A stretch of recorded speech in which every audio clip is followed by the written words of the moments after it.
beriman, anugerah hadiah terbesar dalam hidup kalian apa kira-kira? Dikasih kendaraan? Bukan. Dikasihnya rumah? Enggak. Dikasihnya uang yang banyak? Enggak. Ibu, karenanya kenapa ada orang yang tidak beriman lebih kaya dari kita, lebih punya banyak mobil daripada kita, lebih luas tanahnya daripada kita, bahkan lebih pintar daripada kita, lebih cerdas otaknya daripada kita, lebih cantik daripada kita? Kenapa? Karena pemberian-pemberian tersebut bukan pemberian yang besar. Kalau mau ngasih sesuatu yang besar, dieman-eman kata orang Jawa, disayang-sayang, pasti bakal ngasihnya sama orang-orang yang tersayang. Betul nggak? Kalau kita mau memberi sesuatu yang dalam pandangan kita besar, dipilihnya hanya orang-orang yang tercinta di sisi kita. Tapi dunia ini Allah kasih bahkan kepada orang paling kafir sekalipun. Dunia ini Allah kasih bahkan kepada orang paling durhaka sekalipun. Jangankan kepada orang yang tidak beriman kepada Allah sebagai Tuhan, yang ngaku jadi Tuhan aja dikasih sama Allah dunianya. Fir'aun dikasih dunia lebih banyak daripada kita, dikasih kekuatan badan lebih besar daripada kita. Teman-teman saudara sekalian, karena memang itu pemberian-pemberian yang kecil. Allah kasih semuanya. Yang besar khusus alal mu'minin, kepada orang yang beriman. Laqad manallahu 'alal mu'minin, Allah telah menganugerahkan pemberian terbesar kepada orang yang beriman dengan pemberian yang pantas diungkit, pemberian yang pantas disebut. Apa itu? Ibba'asa fihim rasulan, yaitu terutus kepada kalian seorang rasul bernama Muhammad. Maka teman-teman sekalian, Nabi Muhammad adalah hadiah Allah terbesar bagi kita sekalian, anugerah Allah tertinggi bagi kita sekalian, pemberian Allah yang paling agung bagi kita sekalian. Yatlu alaihim ayatih, Nabi ini buat kita dibacakannya tanda-tanda kekuasaan Allah, diperlihatkannya keagungan-keagungan Allah, wa yuzakkihim, dan memuliakan mereka orang yang beriman. Nabi bacain ayat Al-Quran, Nabi tunjukkan keagungan-keagungan Allah kepada kita. Dari Nabi kita kenal Allah, kita kenal jalan menuju surga. Seukuran dengan kamu mengambil Nabi Muhammad untuk hidupmu, seukuran dengan kamu hadirkan Nabi Muhammad dalam hatimu, seukuran dengan kamu ambil jalan hidup Nabi Muhammad untuk menjadi jalan hidupmu, yuzakkihim, Nabi akan menjadi kemuliaanmu. Nabi akan menjadi penyebab hidupmu mulia. Nabi akan menjadi penyebab hidupmu suci. Nabi akan menjadi penyebab tazkiyahmu di hadapan Allah Subhanahu wa ta'ala. Wa yuzakkihim wa yu'allimuhumul kitaba wal hikmah. Nabi ajarkan kepada kalian ilmu, Nabi ajarkan kepada kalian Al-Quran, Nabi ajarkan kepada kalian jalan kebahagiaan, jalan kebijaksanaan hidup dunia dan akhirat. Wa in kanu min qablu lafi dhalalin mubin. Walaupun kalian sebelumnya nggak ngerti, kalian sebelumnya nggak paham, berada dalam kesesatan yang nyata. Saudara sekalian yang saya muliakan, maka seukuran dengan cinta kepada Nabi, pengikutan kepada Nabi, kemuliaan hidup seseorang. Bu, termasuk zaman sekarang ini. Mulianya kita, pinternya kita, bahagianya kita tergantung dari seberapa besar kamu ngambil jatah Nabi Muhammad dalam kehidupan. Semakin dekat kamu sama Nabi, semakin mulialah hidupmu. Semakin dekat sama Nabi, semakin bahagialah hidupmu. Semakin dekat kamu sama Nabi, semakin bijaksanalah kamu. Semakin dekat sama Nabi, semakin dekat pulalah kamu dengan jalan surga Allah Subhanahu wa taala dan dicinta oleh Allah Subhanahu wa taala seukuran itu. Dari zamannya Nabi Muhammad, bahkan dari zamannya para nabi-nabi sebelum Nabi Muhammad. Ibu, di antara seluruh nabi ada nabi yang menjadi ulul azmi. Siapa aja? Nabi Nuh, Nabi Ibrahim, Nabi Musa, Nabi Isa, Nabi Muhammad. Ini Bu, di antara 5 nabi-nabi ulul azmi yang paling mulia Nabi Muhammad. Tentu saja. Yang kedua paling mulia siapa? Nabi Ibrahim alaihissalam. Kenapa Nabi Ibrahim? Karena Nabi Ibrahim adalah kakek Nabi Muhammad SAW. Karena Nabi Ibrahim adalah kakeknya Nabi Muhammad. Seukuran dengan dekatnya para nabi kepada Nabi Muhammad alaihissalam, seukuran itu pula lah kemuliaan mereka di hadapan Allah. Masya Allah. Ini padahal para nabi Bu, yang memang sudah mulia. Mereka jadi semakin mulia dengan nisbat mereka kepada Nabi Muhammad SAW. Saudariku sekalian yang saya muliakan, dari sejak zaman Nabi Muhammad nih, yang paling mulia di antara para sahabat, yang paling dekat sama Nabi Muhammad, sampai zaman sekarang. Ibu, yang paling mulia di antara para ulama, yang paling dekat sama Nabi Muhammad. Nih, di antara kita semua yang hadir di sini, siapa yang paling mulia di antara kita? Yang paling dekat sama Nabi Muhammad. Dan belum tentu ustazahnya. Belum tentu. Siapapun di antaramu yang paling dekat sama Nabi Muhammad, dia yang paling mulia di sisi Allah. Makanya Bu, gampang bener kan caranya hidup mulia? Deketi aja nabinya. Dan bukan masalah jarak, bukan masalah nasab, bukan masalah tempat. Ibu-ibu sekalian, biar kata dekat sama Nabi Muhammad secara nasab, walaupun dekat sama Nabi Muhammad secara tempat, walaupun dekat sama Nabi Muhammad secara zaman, tapi kalau nggak punya cinta sama Nabi Muhammad, jadinya kayak Abu Lahab. Biar kata tinggal di kota Madinah, tapi kalau nggak punya rasa cinta sama Nabi Muhammad, nggak jadi apa-apa. Ibu-ibu sekalian, guru saya Habib Umar bin Hafid pernah cerita, ada seseorang selama kurang lebih 40 tahun hidupnya, setiap sholat fardu subuh, duhur, asar, maghrib, isya di Masjid Nabawi. Karena tinggalnya di kota Madinah, rumahnya nggak jauh dari Masjid Nabawi, jadi dia setiap subuh, duhur, asar, maghrib, isya. Kalau dia lagi ada di Madinah, sholatnya di Masjid Nabawi. Apal bener kan Bu, 40 tahun sama Masjid Nabawi.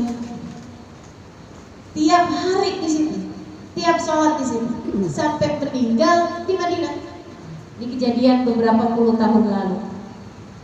Ibu, disolati dia di Masjid Nabawi, dikuburkan dia di Baqi.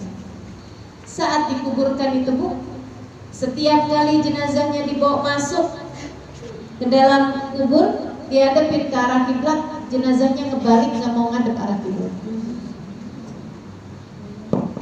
Dihadapin lagi ke arah kiblat, kebalik lagi, sampai diganjel pakai kayu. Bu, kebalik sama kayu-kayunya, diganjel sama batu, kebalik sama batu-batunya. Didatengin ulama, dipanggil seorang syekh. Ini gimana syekh? Cobain lagi, kebalik lagi. Kata syekhnya, ma'arada rabbukum illa hadha fadfanu.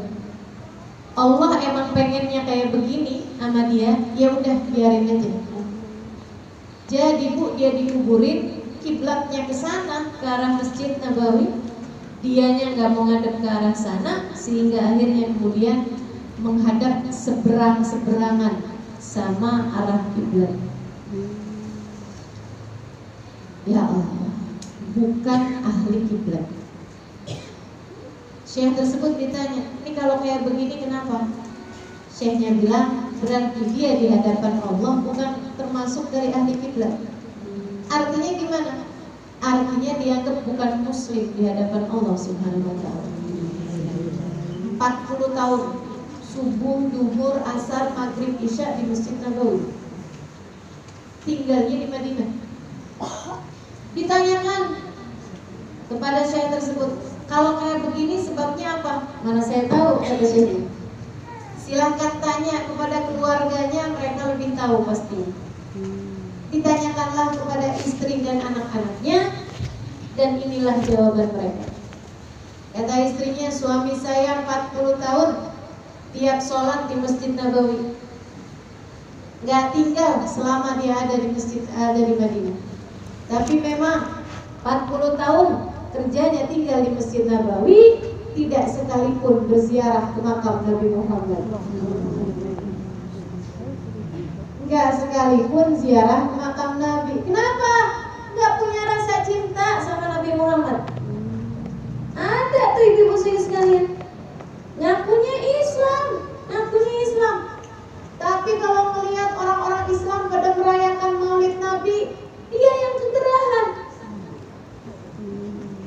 Ngakunya Islam, tapi kalau dengar selawatan sama Nabi, dia membid'ahkan. Ngakunya Islam, tapi melihat orang puji-puji Nabi Muhammad, kenapa dia yang kesusahan? Dia rasanya gak demen gitu kalau Nabi Muhammad dipuji-puji. Dia gak demen Nabi Muhammad SAW diagung-agungkan. Dia gak demen Nabi Muhammad SAW banyak dicinta sama umatnya, dan dia ngaku sebagai umatnya. Bahasanya macam-macam, gak dicontohin lah, berlebih-lebihan lah. Mudah-mudahan kita dihindarkan Allah dari rasa yang seperti itu, insyaallah. Amin ya rabbal alamin. Saya nggak tahu di sini, di Tangerang sini ada yang begitu enggak? Pernah dengar-dengar nggak Bu ada yang begitu? Pernah? Mana orangnya? Enggak hadir ya. Ya Allah, ya Allah. Ini ibu sekalian, dekat bukan masalah jarak. Walaupun di Masjid Nabawi sekalipun dia ngiter-ngiter tiap hari, kalau hati nggak cinta, nggak ada artinya. Dekat itu rasa, ibu ya. Dekat itu rasa. Kalau nggak percaya, lihatin tuh sama anak muda yang lagi jatuh cinta.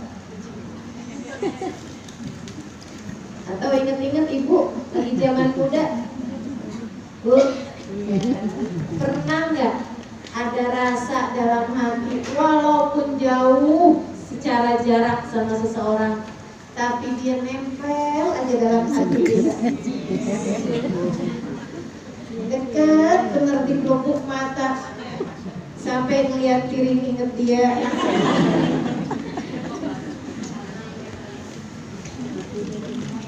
Ya Bu ya, ingat apa-apa inget dia. Dia kulkas inget dia. Nggak tahu tuh apa karena gede segede kulkas atau karena adem. Saya lihat kulkas ingat dia, kenapa? Kalau dibuka tuh kan adem bener. Ya apa? Maka teman-teman sekalian, jalan bahagiamu, jalan muliamu adalah Nabi Muhammad SAW. Hadiah terindah dalam hidupmu adalah Nabi Muhammad SAW. Seukuran dengan dekatmu dengan Nabi, seukuran itu pula lah muliamu, bahagiamu, dan dekatmu dengan surga. Saudariku sekalian yang saya muliakan, akan tetapi dekat sekali lagi urusannya bukan jarak, bukan tempat. Ibu ya, tuh ada juga cewek cantik dekat dengan Nabi secara nasab, secara rumahnya, waktu hidupnya, tapi dia nggak punya rasa cinta sama Nabi Muhammad. Dia adalah istrinya paman Nabi. Bu, cakepnya luar biasa, sampai orang-orang panggil dia Ummu Jamil. Waduh, Ummu artinya apa bu? Ibu. Jamil artinya cantik. Jadi ibunya kecantikan, ratunya kecantikan, dari cantiknya. Kalau jalan kayak Pragawati, kalau dia ngapa-ngapain kayak pramugari. Enggak ya. Jadi muslim sekalian, cantiknya luar biasa. Dan dia istri pamannya Nabi. Artinya secara nasab juga dekat. Istrinya Abu Lahab, ibu muslim sekalian. Secara nasab dekat Nabi. Rumahnya jaraknya cuma berapa meter dari rumahnya Nabi. Emang orang Mekah waktu itu daerahnya sekitar situ-situ aja bu. Dekat secara nasab, dekat secara tempat, ibu sekalian. Dekat secara waktu, ya bu ya. Semuanya dekat sama Nabi Muhammad alaihissalam. Tapi nggak punya rasa cinta. Kesian. Allah halangkan dia dari hadiah besar ini. Allah halangkan dia dari jalan bahagianya. Jadi orang yang tersiksa, jadi orang yang hidupnya hampa, jadi orang yang jauh dari jalan bahagia. Ibu, Ummu Jamil, waktu dia dengar kabar Nabi Muhammad diturunkan ayat mengenai suaminya, dia kena juga. Tabbat yada Abi Lahabin wa tab. Ma'aghna anhu maluhu wa ma kasab. Celaka si Abu Lahab, beneran celaka atau enggak? Tidak bermanfaat hartanya, enggak manfaat anaknya. Saya selana randa lahab, dia bakalan masuk ke dalam api neraka. Dia hartanya enggak manfaat, anaknya enggak manfaat, bakalan masuk ke dalam api neraka yang berkobar-kobar. Wa imra'atuhu, bini-bininya sekalian. Hamalat al-hatab, tukang bawa kayu bakar. Ibu-ibu sekalian, wah bininya marah, naik pitam, keselnya luar biasa, benci sama Nabi Muhammad sampai kubur-kubur. Ibu-ibu sekalian, dia kemudian nyari di jalanan batu paling besar yang dia bisa bawa. Bawa batu seukuran kepala tri, tri kecil ya. Kepala orang maksudnya. Dibawa batu lebih besar daripada kepala orang. Dibawa tuh. Ngapain? Nyari Nabi Muhammad.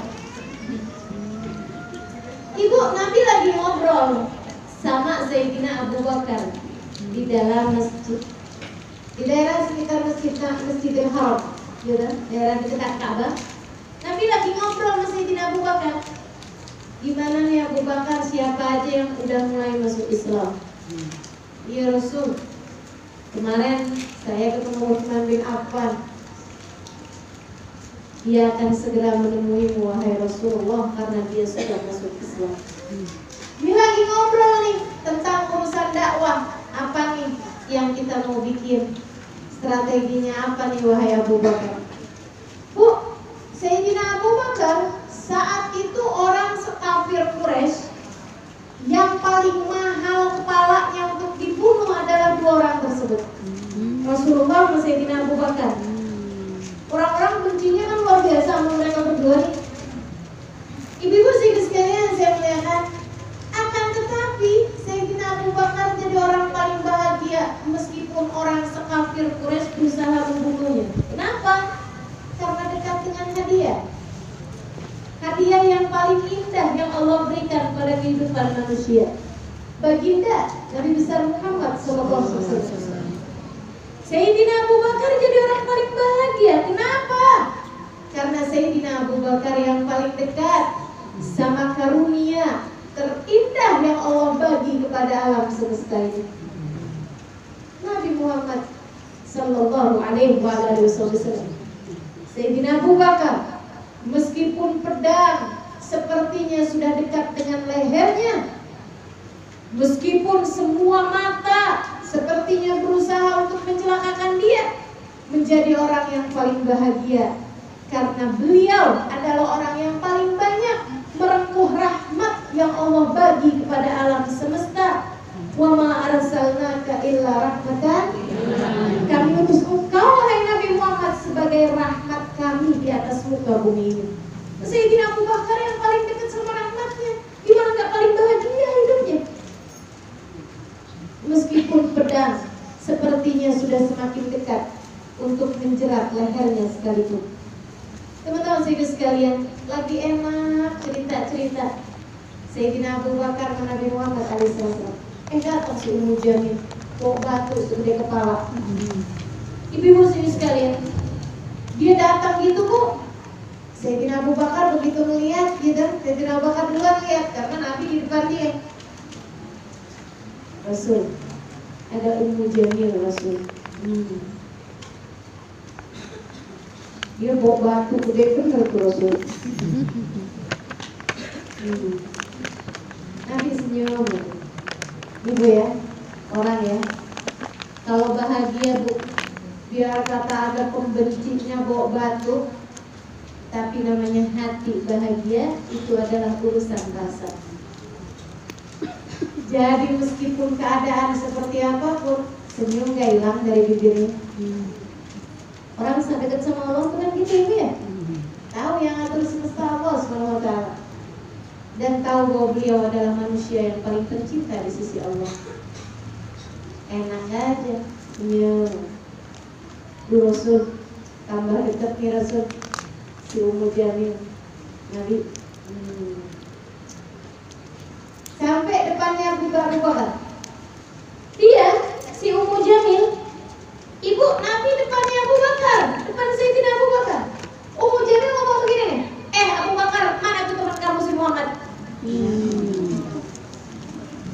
Nggak kelihatan bu, nggak kelihatan. Karena sekali lagi ibu-ibu saudara sekalian, dekat adalah rasa, bukan jarak.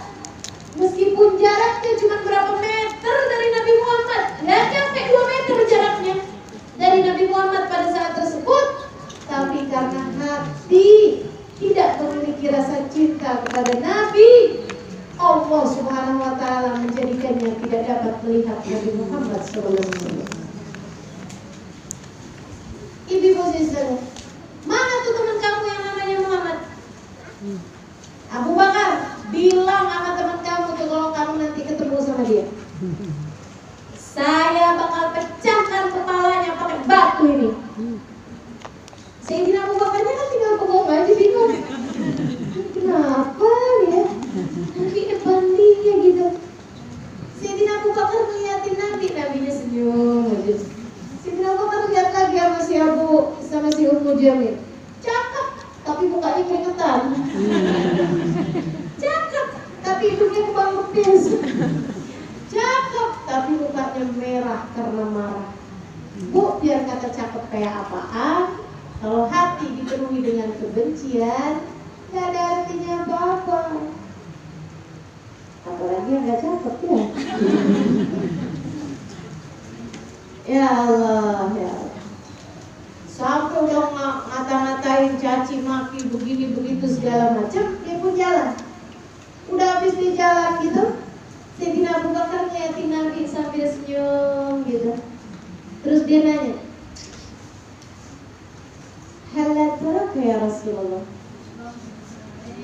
Itu dia si Ummu Jamil tak melihat engkau ya Rasul. Nabi tersenyum, kemudian berkata, "Kaifa tara bil ainil awliya?" Bagaimana dapat melihat cahaya mata yang buta dari kebenaran. Bagaimana dapat melihat cahaya mata yang buta dari kebenaran? Saudariku sekalian yang saya muliakan, jadi bahan pikiran kita, adakah mata kita layak untuk dapat memandang wajah Nabi Muhammad? Jadi bahan pikiran kita, jangan sampai menjauh yang sampai akhirnya nggak bisa lihat Nabi Muhammad. Jangan sampai kurang cinta di hati kita, yang nantinya di hari akhirat bikin kita nggak bisa berjumpa dengan Nabi besar Muhammad. Mumpung masih hidup di dunia, mari timbun cinta, mari melapisi hari demi hari cinta kita kepada Nabi, biar jadi tebel. Kalau tiap hari dilapisin kan jadi tebel. Nanti kalau udah tebel, enak mau ketemu sama Nabinya alaihi salatu wassalam. Saudariku sekalian yang saya muliakan, maka dekat itu rasa, bukan jarak.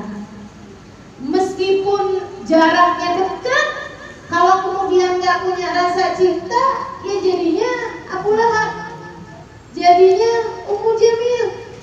Akan tetapi ibu-ibu sekalian, meskipun jarak begitu jauhnya, kalau hati cinta sama Nabi Muhammad, Masya Allah, meskipun ribuan kilo, meskipun berabad jauhnya dari Nabi Muhammad. Kayak lagunya Bimbo itu ya, gimana tuh lagunya? Berabad jarak darimu ya Rasul,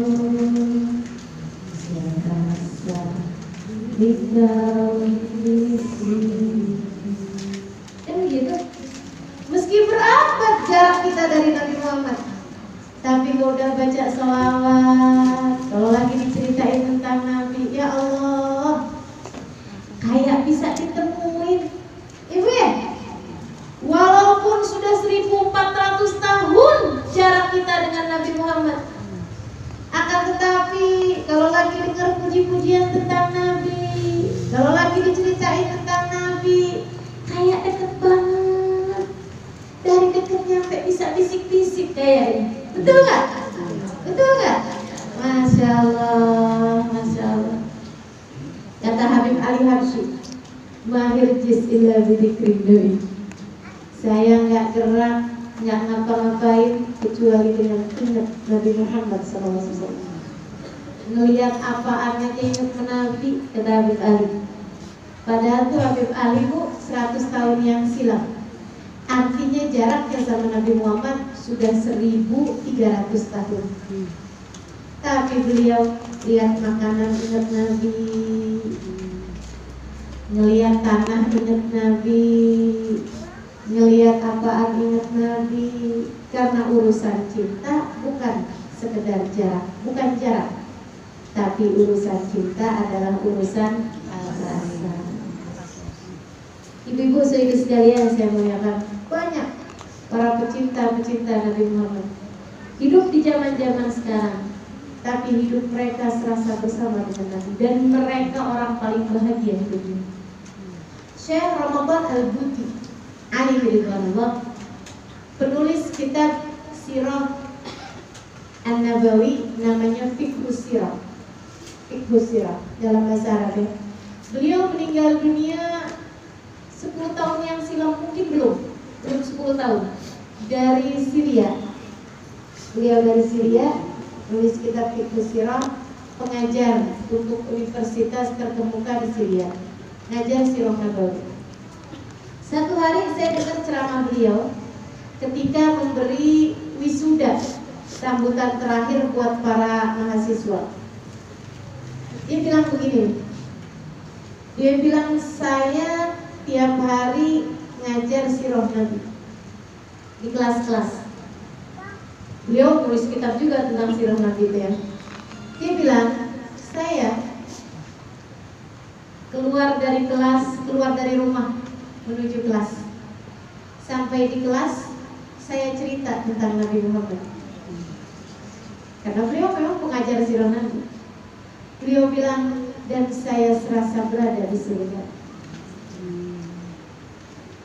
Saya selusuri lorong waktu. Saya ceritakan bagaimana Nabi Muhammad di perang Badar. Saya ceritakan bagaimana Nabi Muhammad di perang Khandaq.